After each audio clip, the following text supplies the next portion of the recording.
Welcome to Step 80, the 4% rule.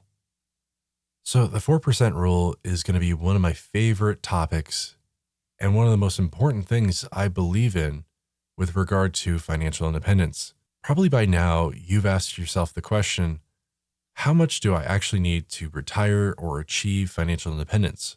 Well, as we talked about earlier, you do need to understand how much you could live off of.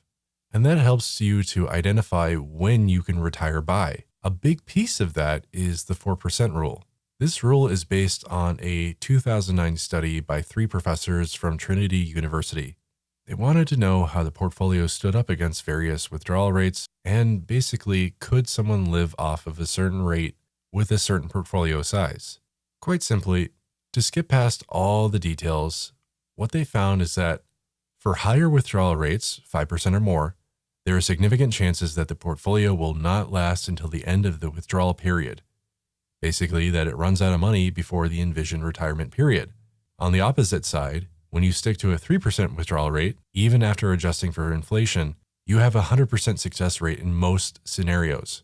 So, based on the results of this study, the researchers concluded that if you stuck to a 4% withdrawal rate and you had anywhere from 50 to 100% of your portfolio in stocks, then there was at least a 96% chance that your portfolio survived a 30-year payout period in the years between 1926 and 2009.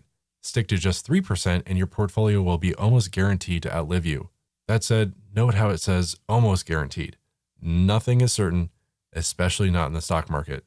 And past results are definitely no guarantee for future results, as the 2007 to 2009 market downturn definitely proved. So if you need to, go back to step 61 and listen to my comments about net worth and how big your nest egg needs to be able to live off 4% and retire early. But essentially, look at a tool like networthify.com to give you a rough estimate of how much you need and when that will let you retire. Again, if you're able to increase your savings rate, you'll be able to have more money set aside faster, allowing you to live in retirement based off your investments and the returns they give you.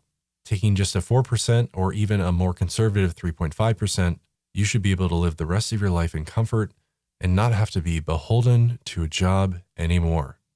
Read up on the 4% rule because there's so much more to it than what we can get into now.